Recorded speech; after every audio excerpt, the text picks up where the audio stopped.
self-defense with your walking cane. I'll be using the Cane Masters canes. I've been teaching cane self-defense for many years now, and I've tried a lot of different canes, and I find this to be the gold standard. So it's got the perfect size crook.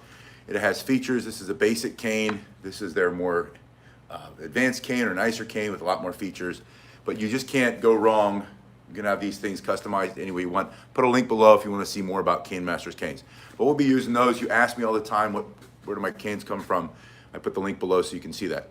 But I want to talk about the very first thing that you're doing wrong, which is the spinning, what you're doing wrong, and maybe why you're doing it wrong and what you might be thinking about. Hello, D, it's good to see you. The first one is the spin, and the purpose of the spin is what you're doing wrong. Most people think that the spinning is a self-defense technique by itself. You start to spin really fast, daring them to come in to close the gap. And of course, they're gonna walk into these rotating blades of fury and you're just gonna chop them up. And that doesn't work that way. That's not really the purpose of the spin. The spin can be used for self-defense, especially if you slide your hand down here and you turn it into this kind of spin, which is really just continuous strikes. So this is continuous striking spinning, and this is more for warm-up, or what I like to say will build callus on your hands, increase your cardiovascular fitness. Hello, Matthew. Hello, David. And get you stronger in your strikes. So this spinning is very effective. It's very useful. It has a lot of value, and I use this for our warm-up. And I would encourage you to use it to build strength, power in your grip, to improve the callus in your hands, to learn proprioception, timing, and distance. And then when you're ready to defend yourself, if you don't want to be doing it wrong, slide your hand up. Hello, FAFO Sanders, Peter, it's good to see you. Slide your hand up here and practice this type of spinning. We call this an infinite spin or an endless spin, just because you're carving that sideways figure eight. And you're doing two strikes, and you can go striking down, or you can bring the strikes coming up.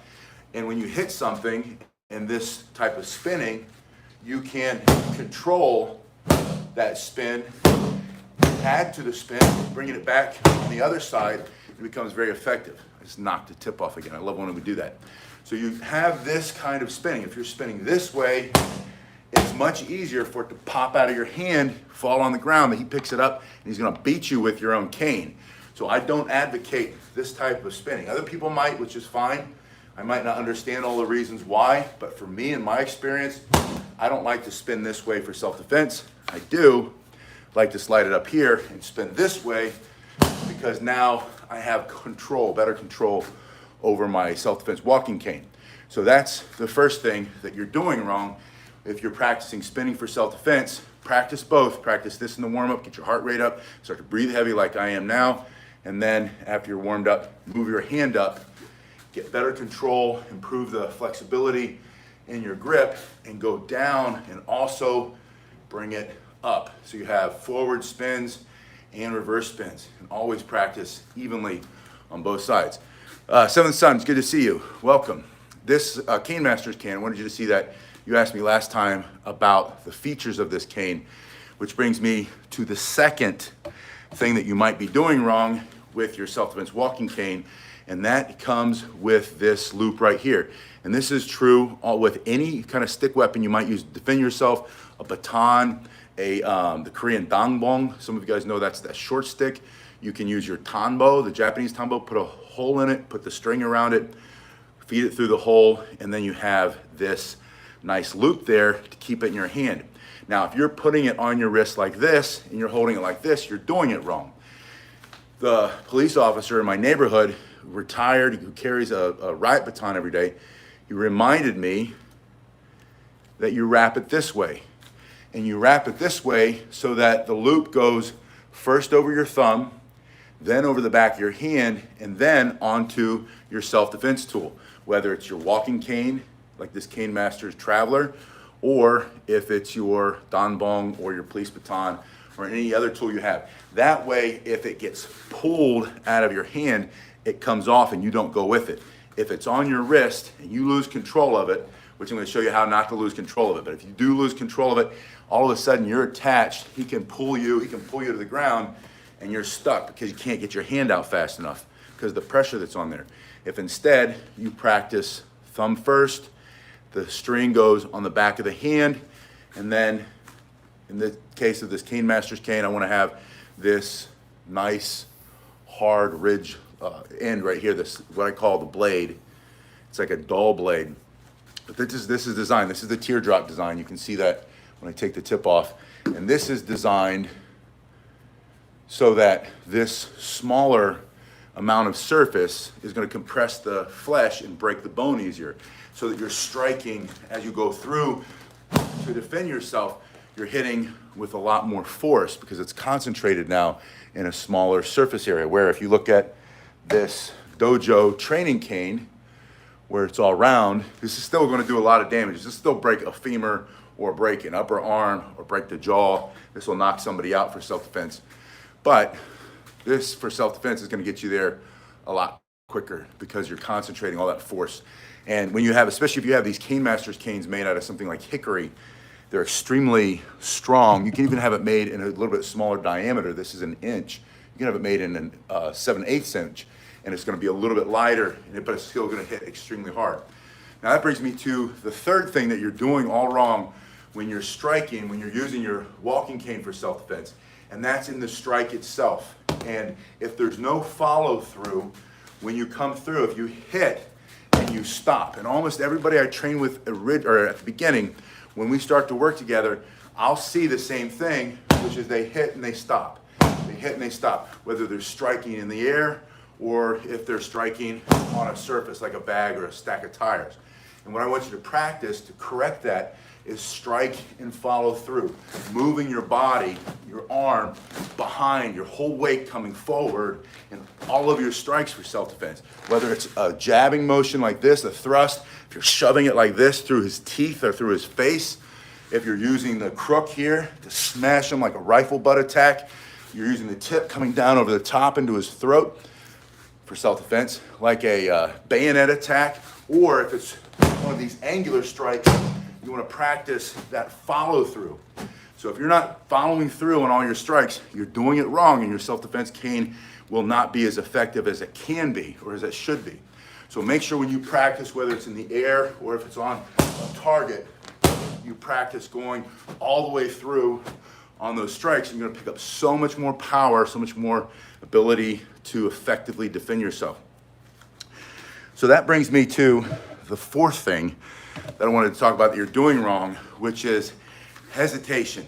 And in that category, I'd also put in this idea that you're going to be able to deflect or block an attack, or even using the cane in the old Hapkido style, maybe intercept his punch, and then you're gonna wrap it around, and you're gonna get it behind his back, and you're gonna do all these fancy moves. And what I want you to understand from my experience, again, as a cane expert, cane self-defense teaching expert, I'm in my experience, having been in law enforcement, is that the longer you wait, the more you hesitate when somebody's coming after you.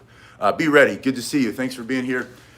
The longer you wait, if you hesitate when that strike is coming into you, and you try to time it perfectly to the block, you can, if you've had a lot of training, a lot of practice, it's the right day, you don't trip over your feet, you don't trip over something on the ground, there's not more than one attacker, the wind's blowing in your favor, the sun's not in your eyes, and you can block it, or he's a good training partner, he's punching you in exactly the way you asked him to, and you block it, and then you do a follow-through strike, then it works every time.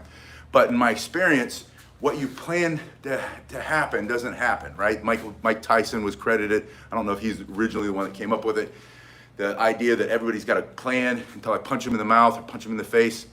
And the same is true for self-defense. It's especially true for self-defense. So what I want you to think about, instead of trying to intercept or block, or just the general idea that you're hesitating, you're waiting too long to take action. This guy is a threat. You sense it, your gut tells you he's a threat, but you don't respond right away because you don't want to look stupid or you don't want to overreact. And then he's closing the distance. Pretty soon he's so close to you and you've hesitated so long that by the time you do something, he's already in. And if he's got a bladed weapon, he's already stabbed you with it 30 or 40 times. And then it's way too late. So instead, I want you to first become proactive, right? Pay attention to what's happening around you, get the cane into a better position, put it between you and the threat. Happy Cactus, thank you for that super chat, the super sticker, I really appreciate that. But you get the cane up between you and him as he's closing the distance. And when he's that far away, right? I want him to be as far away as humanly possible. Cross the street if you can, run, hide, fight, we talk about all that stuff. But as he's coming in, your cane's up, hey, you're getting too close, back up. Or it might not make sense to say anything. You're thinking, how you doing? Your cane's like this, or your cane can be in this position, right? Or you can have your cane like this. It's good to see you. You got the smile on your face. He gets too close, you're gonna stick it right through his throat for self-defense, or blast him this way, or again, that rifle butt, taking the crook here and ripping the skin and the flesh and the eyeball out of his face for self-defense. You can do all that better in this position, and when you don't hesitate. And then if he gets, if a weapon comes out, you see the weapon and you're still not doing anything about it, then you're thinking, oh, what am I going to do? I'm going to block him. I'm going to do this. Stop thinking, right? Hesitation is going to kill you. Stop hesitating. Stop thinking. Become the first mover. We call it first mover advantage in the military. Whoever hits first usually wins the fight. And from this position, once you know he's a threat and you realize his intent, or you have a really strong feeling, or you see him pull out a weapon, or he sticks his hands in his pocket of his hoodie, or that's a real situation that happened to me last year. A guy standing there, his hands are in his pockets, and he put him in his hoodie. I can see the outline of what looked to be, it's with either a knife or something long like that. And he had the intent, he was gonna close the distance. I just happened to have two guys behind me who had something else in their front that would have beat his knife. And I at the time, I didn't even realize they were standing behind me in that posture. And that's why he backed off. I thought I was just so tough that this guy didn't want a piece of me. But I was ready. I had my hands up, and I was giving verbal commands. And I told him, one more step. And I had already decided what target I was going to remove or destroy, which is the final principle that I want to talk about in this video, which is adopting the self-defense principles instead of just thinking about techniques. I want to teach you all the techniques you can learn and you can master in a short period of time, starting with the thrust, and then basic angular strikes. And then I want you to learn how to do these horizontal strikes. I want you to learn how to do a good vertical strike coming down right on the top of his head for self-defense. Then I want you to do two-handed strikes with thrusts and shoves and using the other side. And I want you to learn how to use the crook to rip the teeth out of his face for self-defense, or smash him through the throat for self-defense. And then I want you to learn how to turn it into this position and snatch it up between his legs and then slam it down on top of his head for self-defense. I want you to learn all those techniques, but I don't want you to rely on the techniques. The techniques are secondary. What's primary and most important are these principles of self-defense. And it comes from a book called When Violence is the Answer. It's by Tim Larkin. I know a lot of you have read that. And I put the link below. Put the link below to all the things I talk about in these training videos. But if you want to get that book, When Violence is the Answer by Tim Larkin, he spells it out perfectly. And he explains why using principles of self-defense will save your life, and then focusing on techniques can get you hurt or worse. You're going to get killed just focusing on, what was I supposed to do? I was supposed to block, parry, move. I was supposed to spin, do this, do that. And then by the time you've thought it all out, it's already over and you're on the ground in a pool of blood. Sadly, right? And we don't want that to happen. So instead, the first principle is situational awareness. Pay attention to what's happening as it's happening around you. Who's close to me, right? Anytime you get out of your car at the store, or you open your apartment door, your house door to leave, you look 5 feet around you, right? 5 and 25, 5 feet, 5 meters, however you want to look at it. But you scan what's close to you, then you look up and you look across the street, down the hallway, around the corner, and you see who could be lurking. Where's the threat, right? And you pay attention all the time. You take your phone and you stick it in your pocket when you walk, or you stick it in a bag, or you keep it off. If you have to stop and look at your phone, you put your back up against the wall and you bring your phone up this way so that your peripheral vision can see everything and you know that no one's standing right behind you. So you make small changes like that to pay attention to what's happening while it's happening. You can avoid most situations if you pay attention to situational awareness. So that's the first principle of self-defense. It's going to save your life. And this is where you're doing it all wrong when you're focused on just training techniques and you never consider the principles, because the principles are the only thing that will save you. The techniques will always, it goes back to that saying with Mike Tyson, everybody's got a plan until I punch him in the mouth or punch him in the face, right? So instead, you have principles of self-defense, situational awareness. Number two, get in a better position.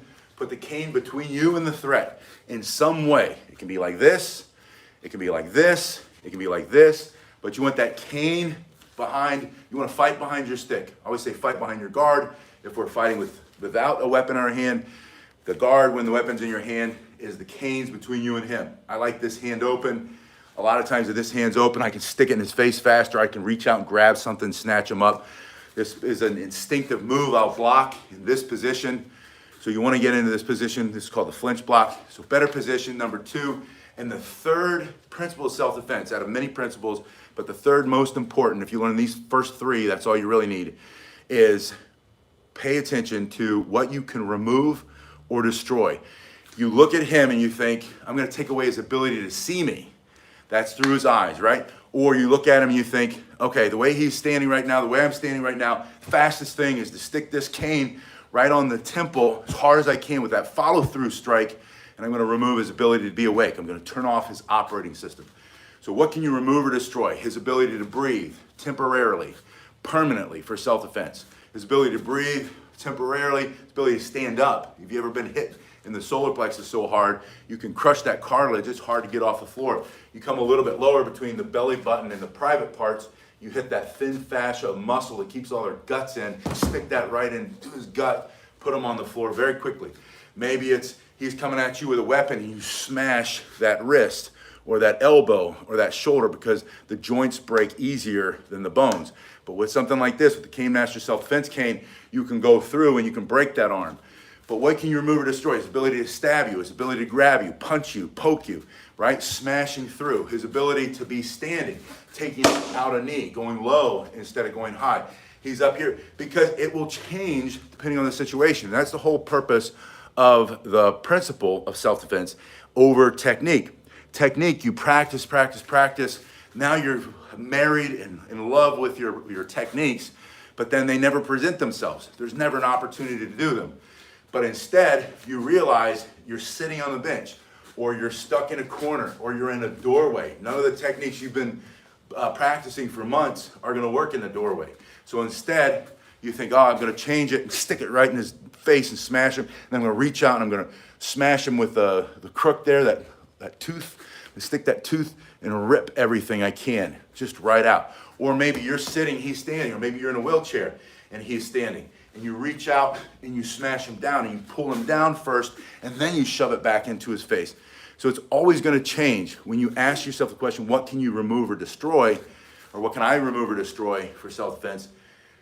And again, if you want to read the book, Tim Larkin has just a great description of how that works and many examples, many anecdotes, how it works, why it works, who it's worked for. But it's all in the book. I'm not going to give you any of mine because I don't have them. I get them all from his book. When somebody else does something better than you, right, you defer to the expert. He's the expert when it comes to self-defense principles, so go read the book. Anyway, the link's below. These are the Cane Masters canes, and again, if you wanted to see more about them, check the links below. But I wanted to show you one more thing with, JR says, sometimes you need to lean on it if your legs aren't in the best condition anymore. It's exactly where we're coming to, JR. I'm gonna lower the camera, so if you get nauseous, close your eyes for a second. I'll tell you when I'm done. I keep breaking this tripod. It's barely standing. I broke all the pieces off of it, so I have to do it manually by hand. All right, so let's say your mobility isn't what it used to be, or it's never been that great, and your knees don't work well, or your hips don't work well, or you don't have the core strength to stand up without an aid. That's the best thing about these Cane Masters self-defense canes, by the way. You can take them anywhere you go, and because it's a medical device, you're allowed to, they're not allowed to ask you, why do you have that? That's your personal privacy laws, the HIPAA laws that protect you when it comes to why are you carrying it. It's none of your business. It's my personal business. So with two, if you're using two, and you can have one, your regular cane that you pick up from the CVS or the Rite Aid or whatever, and then your, what do they call it, the pharmacy. You have your pharmacy cane, then you have your Cane Master self-defense cane or a similar type of cane. You lean on one and you snatch the other one up between his legs, right? You hit him this way, smash down on top. Maybe bring it around this way. Or you change that hand grip, pop it up this way and smash here, or reach out and grab, or bring the long side through this way, or bring it up to your ear like you're answering your phone and stick it right into his throat for self-defense. Bring it in here, bring it over, chop down. You can do that all if you need to keep your body up, keep from falling to the ground. Lean on one, hit him with that other one. Some of my favorite ways to spin this way is that basic spin, and this is with the crook facing back, up under the legs, down over the head, or across kind of like a PR-24, try not to break the mirror, coming through almost like a side handle baton or a taunton. Just bring it this way, down on top, up under the legs, through the middle, all from here, but you can also flip it, bring it up, and you can start striking with that. I always think of that as like a big knuckle or a big fist. So those are just some of the things that you might be doing wrong, why your cane self-defense doesn't work, or you're doing it all wrong, or self-defense with your walking cane. It's just simple little changes, because if you get focused on the wrong things, and then all of a sudden someone sees what you're doing and says, well, that doesn't work because, you know, if you're spinning like this for self-defense, all he has to do is throw his backpack at you. There's a great video, Gary Hernandez, so a lot of you guys follow Gary too. Gary's got a great video where he's showing with a training partner what we call stress testing, and he throws the backpack in, distracting his partner, stopping his spin, closes the distance, strips the cane from him and hits him with it. And so if someone sees you doing this, it might occur to them, I could easily defeat that by throwing something at him, or if you know about fighting and you know how to time, anytime, that's why boxers never want to fight with a rhythm. When you fight, whether it's boxing, kickboxing, the worst thing you can do is get into a rhythm. Because if somebody knows what you're doing and they know how to beat it, because they see your rhythm, they'll just time you. And they'll wait until you pull it back, and then that's when they'll close and they'll smash your face. And the same thing's true with this. If I have this rhythm and I'm sitting behind it and I'm over here and he closes the distance, now he's locked my arm to my body and my cane is completely ineffective, and then he sticks his knife in me two or three times or 200 or 300 times. But instead, if you understand that you're doing it wrong, that with the walking cane for self-defense, you need to slide your hand down and then keep that cane in front of you, and you can do this motion, then this can become a strike here and a strike here. And if you come this way and you miss him and he comes in to close that distance, you're already in the middle of that second strike coming through on the other side of his face. So you can train in a way that the spin is effective if you understand what the spin is for. So practice those basic things. Go back and review. Put your comments in the comment section below on what else I'm missing, what you might be doing wrong, what you found, because this is a global dojo. We all train and learn from each other. A virtual dojo. Put it in the comment section, all the things that I didn't cover.